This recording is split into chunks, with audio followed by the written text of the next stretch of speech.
Hi!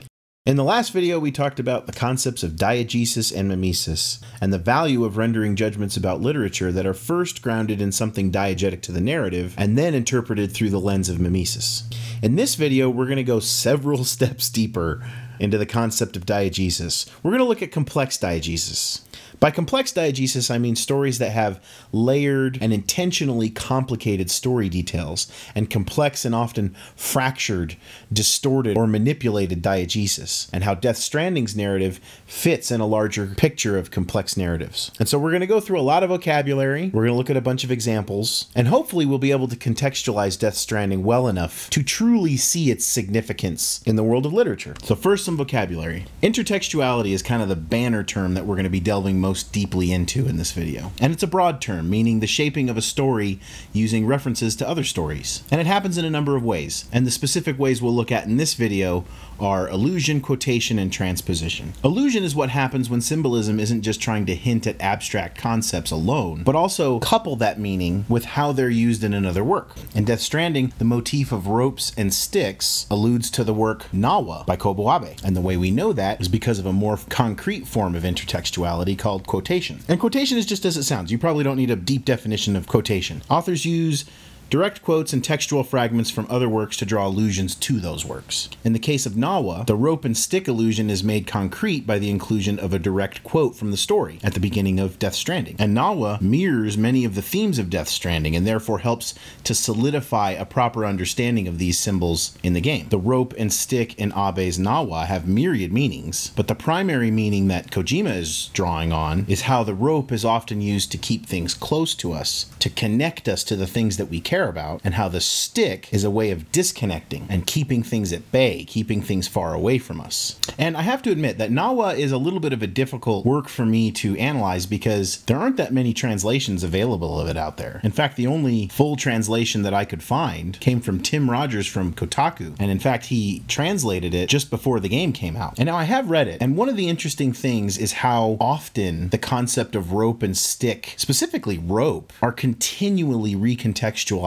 throughout the whole work. In some cases, the rope is used like a stick, and in some cases, the stick is used like a rope. And this dynamic is repeated in Death Stranding. A gun, for example, is a symbol that seems like a stick, but in the proper context can also symbolize a rope. In the end, this is what led us to you. Just when we were about to give up, Die Hardman reminded us about the revolver. So we tried to follow it, and it led us to a far corner of your own beach. And bingo, there you were. The president must have known all of this would happen. Ironic, isn't it? The gun that set this whole mess in motion ends up being the key to saving you. Amelie, she said it had another purpose. Not a weapon, but a lifeline. A stick that became a rope. I suppose that's one way of putting it. And so by providing us that quotation, that intertextuality, we can better understand these symbols in Death Stranding. Another story that heavily leverages quotation is Roald Dahl's Charlie and the Chocolate Factory, or the film adaptation Willy Wonka and the Chocolate Factory. This story is full of intertextual quotations, and they're all peppered throughout the story as the Candyman himself repeatedly quotes his favorite authors to communicate with the visitors to his factory, and almost to perform for the people who are visiting his factory. Kenton Larson has a good but non-exhaustive list I'll link below. But some of the hits are Ogden Nash, Wonka, butterscotch, butter gin. Got something going on the side of it. Candy is dandy, but liquor is quicker. To learn. Oscar There's a Wilde, scope going up the pipe. Call a plumber. Stuck in the pipe there, isn't he, Wonka? It's his stomach that's done that. He's blocking all the chocolate. Well, what happens now, eh? Oh, the pressure will get him out. Terrific pressure is building up behind the blockage. I wonder how long it's going to take him to push through. The suspense is terrible. He's going to go this time. I hope it'll last. Go on, boy, go on. and of course, the bard himself, Mr. Willie Shakes. In springtime, the only pretty ring time, birds sing, hey ding, a ding, sweet lovers love the spring. I told you not to, silly boy. And now quotation can also be thought of as another kind of intertextuality called transposition. Transposition is the wholesale inclusion of something from one work into another. The quote from Abe is transposed from Nawa into Death Stranding. Another example in Death Stranding are the concepts of the Ha and the Ka. Both of these are transposed from ancient Egyptian myth, meaning that both works are using these terms in the same way, with the same intention, meaning the same thing. In ancient Egyptian myth, the Ha and the Ka are two aspects of a very complex definition of the soul. The Ha, your physical body, the Ka, your spiritual body. There's even a Hartman interview where he talks in depth about this. But intertextual references can go well beyond this, and can even become the core narrative device for the work of literature. Case in point, T.S. Eliot's The Wasteland. The Wasteland includes a bounty of intertextual references to everything from Shakespeare to Dante, the Upanishads, the Bible, and so on. Furthermore, it's only by understanding these related references that we're able to understand the poem itself. And to whatever extent a reader understands the material referenced, the more rich your experience of the poem becomes. And just to reinforce how normal this concept is in literature, if you go to the Poetry Foundation's website and read The Wasteland, which is a long-form epic poem, they even highlight and tooltip many, though not all, of the intertextual references. And to give you an idea of how densely packed the references are, in this tooltip, you can see that a wicked pack of cards is a reference to tarot cards. And then right after that, Eliot lays out several lines that all allude to those various cards, such as the wheel, the hanged man, and so on. This level of intertextual complexity is also happening in Death Stranding. However, it goes one step further than that, because not only are the intertextual references in Death Stranding meant to allude to other works, they're actually intended to fill out the story of Death Stranding itself. However, to understand how, we need a few more terms: extradiegesis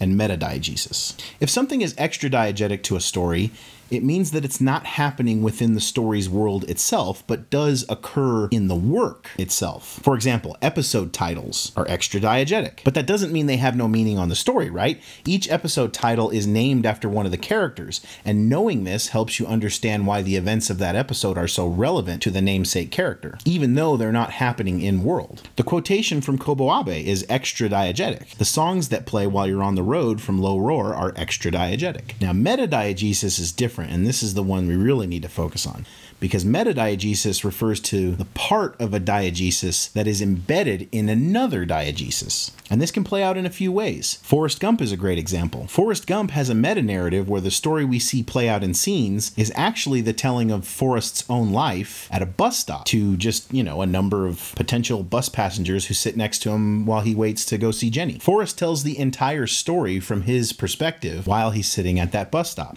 The primary diegesis is the tale told, but the metadiegesis is not seen by the viewer except in these small interstitial excerpts where the metadiegesis kind of breaks in to reground the story in the context of the bus stop conversations. You could, however, easily imagine the scenes of Forrest going on and on and on about all the details of the various visitors he speaks with and all of those visitors' reactions. You see some of them, but potentially not all of them. And if you explore some of the symbolism and illusion around who these people are that sit down at that bus stop, you get more information about the diegesis through that metadiegesis. Another common way of employing metadiegesis is with an ending plot twist. Spoiler alert for the film Saw. In Saw, we watch a film with the base diegesis about a serial killer that uses puzzles and games to force people into moments of extreme survival. But it isn't until the end until we see the kind of earth-shattering plot twist that happens at the end, which I won't spoil the specifics of, but go watch Saw. And upon realizing this, we can go back and review the film a second time and see the story play out in new ways. Not through anything we're seeing in the base diegesis, but because we have this new information that recontextualizes the diegesis. Now let's get into the weird shit. Because there are some examples that I want to share that are truly heinous examples of complex diegesis and metadiegesis. Have you ever heard of ergodic literature? Ergodic literature is a term coined by Espen J. Arseth. It's defined quite simply as any narrative that takes non-trivial effort on the part of the reader to understand. Now, many of the examples that we've given so far could qualify in that they certainly require a certain amount of effort to understand their intertextual references and allusions, but also just these complex narratives in and of themselves. However, ergodic literature takes it a step further by complicating the act of reading the work itself. One of the most commonly cited examples of ergodic literature is the novel House of Leaves by Mark Z. Danielewski. And this example is fun because I can show more than I have to tell. So yeah, all the pages are weird and shit. Now, I can't say much about the story because I haven't read it, but you can see how difficult a task this would be to both write and to read. And from what I understand, the reader is rewarded handsomely if they put in the effort to understand the story. There's apparently several embedded stories, and it's just very, very, very interesting and a wonderful work of literature that I will definitely put the time and effort to understanding one day. Notice also how game-like that effort is. In the last video, we talked about the concept of how we can think of a story's diegesis as a game map, and this allows us to treat the hunt for meaning as a puzzle. In House of Leaves, this is the actual intent. You have to work to understand the different associations to different parts of the narrative. And even after doing so, you still have the daunting task of picking apart the multiple levels of diegesis that lie beneath that effort. Take all of that one step further, and you have works of literature that actively include game elements, such as cybertext. Cybertexts are literary works where the medium that the work is presented in plays a crucial role in a reader's experience of the work, as well as how the text itself is read. This kind of literature bridges the gap between novels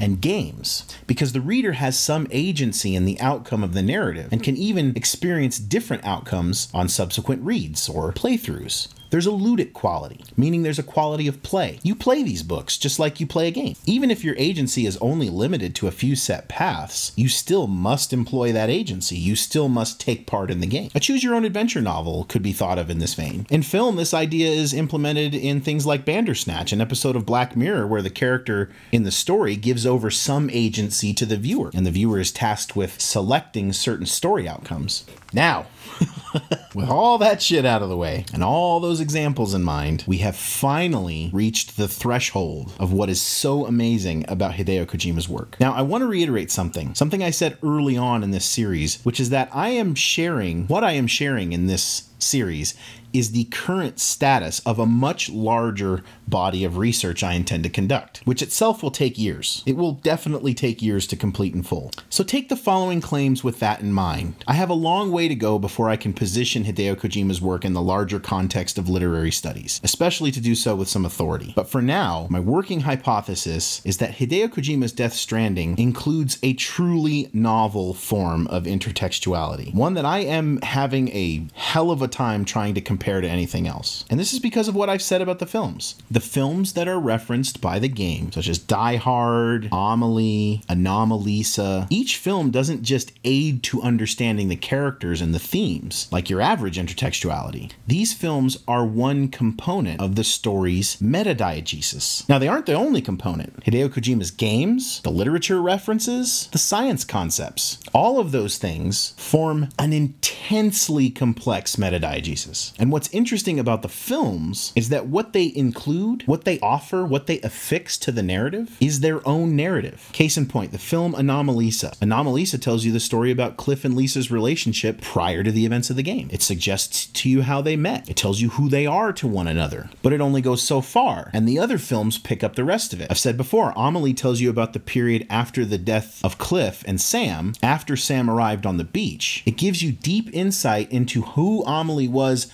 before that period of time and after that period of time, and what discovering Sam on the beach did to her as a character. Now, I have to do further research to be sure of how distinct this usage of intertextuality is, but it is really possible that what Kojima is doing is a novel implementation of intertextual references. The referenced works actually affix themselves to the narrative and become a necessary and inherent part of fully understanding the story's meta-diegesis, and therefore its overall diegesis, the overall narrative. Now, I suspect there may be other novels that do this, particularly in the world of cybertext, but never with so many mixed narratives interweaving from separate authors, time periods, directors of film. The closest examples I can find in traditional novels might be House of Leaves, but it is its own ultra-complex narrative that takes its own enormous amount of effort to understand, so I'll get back to you on that.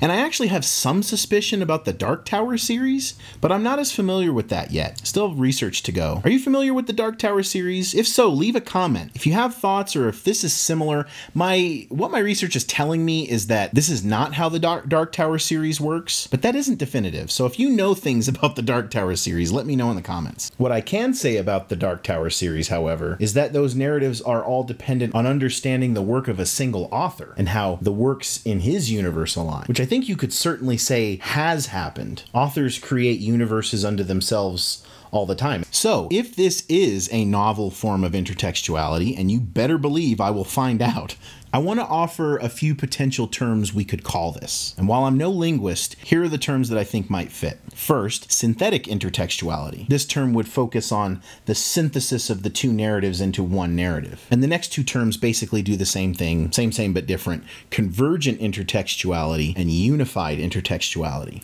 And those terms are good. Those would probably satisfy your average linguist. But a slightly more poetic version that I'd like to offer is woven intertextuality. And this is because of the concept of the web being so prominent in the game. And since, this is potentially a novel form of intertextuality, I think Mr. Kojima deserves that level of acknowledgement in the naming of this device. But the term that I think might be the most appropriate from like an academic perspective would be metadiegetic intertextuality. Only it's a mouthful.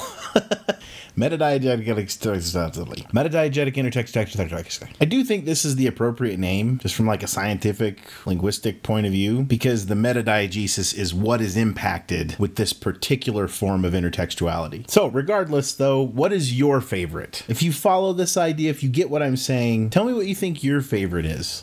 Now, the novelty of the story does not end at intertextuality though. That's just the one that from a sort of literary theory mechanical point of view is kind of mind-blowing. But now let's talk about how Death Stranding's metadiegesis formulates a parallel narrative that itself is presented in one of the most complex modes imaginable, what Linda Aronson refers to as the fractured tandem mode. From her website, fractured tandem consists of equally weighted stories, often in different time frames, that are fractured and truncated and put together again in such a way so as to steal jeopardy and suspense from the ending and create it at the beginning and throughout. This form uses special structural means to transmit the following story content. 1. Unexpected, often tragic, connections between apparently or initially very disparate people, triggered by an accident or random event. 2. Several equally important stories, some or all fractured, running simultaneously, sometimes in the same time frame, but often in several. 3. Consequences. Chain reactions linked to one usually horrific event, but it probably needn't be horrific. Death Stranding's parallel narrative is told in this mode, but at the level of a metadiegesis. And by doing this work, by seeing this parallel narrative play out, the complexity goes a step further because those extra details, when fully understood, help you see the adaptation of the myth of Osiris that I was talking about. And I say adaptation for a reason. Adaptation is also a form of intertextuality in that it is retelling another narrative in a different context. Both our Hamlet examples from earlier are adaptations of the play. And what's remarkable about this adaptation is how faithful it is. How faithful it is to the source material. You'll see that in the next video. That's what the next video is going to be about, the myth of Osiris. And at least as far as I can tell, it's non-destructive. It doesn't take away anything. The base diegesis that we all played, that's still totally relevant. It's still a relevant story. That story really happens. Again, it's a parallel narrative. It's not altering the base narrative. And we'll see how it does this and why it does this in the next video. But before I end, take a moment and double down on how profound what I am saying is. I want to make one last comparison. I mentioned T.S. Eliot's The Wasteland earlier in the video. Now, The Wasteland is a masterwork in intertextuality. That is indisputable. That's why it's on the Poetry Foundation's website. That's why you have to read it when you go to lit school. It is a work of enigmatic genius that stitches together millennia of storytelling into one cohesive work. However, there's one detail that sticks out to me as very different to what Death Stranding is doing, which is that if we go back to the tooltip we looked at earlier, the one we looked at about the tarot cards, in it, there is a note that confides that T.S. Eliot did not include those tarot cards with any deep understanding of the tarot itself, or the history of the tarot cards, or the historical meaning of the cards, the meaning that they have accumulated over time. Instead, he hoped that his work might spur novel understandings of those cards, which does have artistic merit in and of itself. However, wouldn't it have added an additional layer of nuance and complexity had he been a bit more precise about the meaning of those tarot cards, their narrative quality, their historicity, their symbolism. Well, I'm delighted to tell you that Kojima also references tarot cards in his works, and I can tell you without any hesitation that he does respect the historicity of those cards, their other intertextual references, their symbolic meanings. I can tell you that this too has a dizzying devotion to the source material, perhaps placing it one step beyond what even T.S. Eliot accomplished in his career. I don't know, we'll see.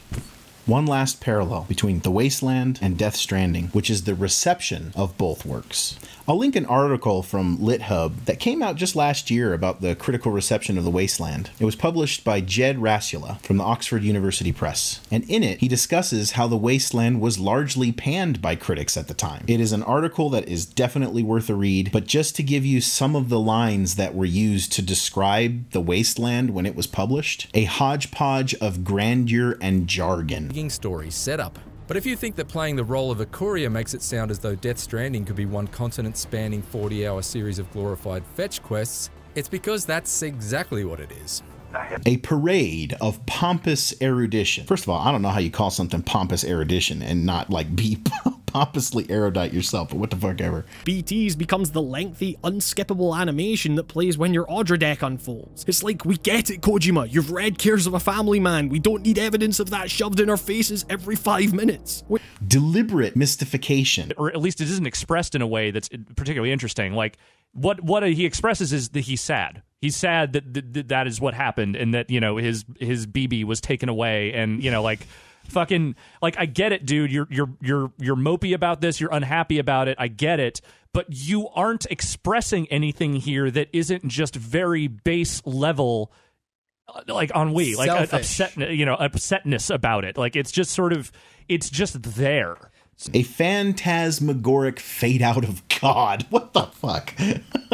Rasula writes, if some found the poem of negligible interest, one critic, punning on the title, called it waste paper. Many found Eliot overly cerebral. However, after playing through Death Stranding, I can't help but feel as though he desperately needs a dramaturge or a co-director to keep him in check. He was thought flippant, pompous, and presumptuous by some, withdrawn and unresponsive by others. Now, I hope you don't feel bad for T.S. Eliot, though, because it worked out for him in the end. You know, it took about 20 years, but The Wasteland, amongst his many other works, eventually contributed to him winning the Nobel Prize, amongst others. It'll be interesting to see how the world reacts once all of this is fully brought to light. And in our next video, we're going to leave the world of deep literary theory and start using what we've learned. And now, I just want to stress something. If you're watching this, I'm really serious about this. I am really, really serious about this. This isn't just me lobbing praise at my favorite game dev. Believe me, I have criticisms of his work up and down too. It's just, you have to recognize now, seeing this contextualized, if you're watching this, you have an opportunity to be part of something big. The world will eventually know all of this. His praises will be sung. These moments, these times will be studied. In our next video, and in basically all of the videos coming up, we're just gonna keep making this more and more clear. So please consider subscribing. Please consider joining us at Bridges 3 to continue our work and to help us show the world what's truly there. And with that, I'll see you in the next video. Thanks. Bye. The 3-stage process. Join Bridges 3 and make your connections. Tie your knots. A new community where your contributions will matter and where I will tell your story. Bridges 3 wants you.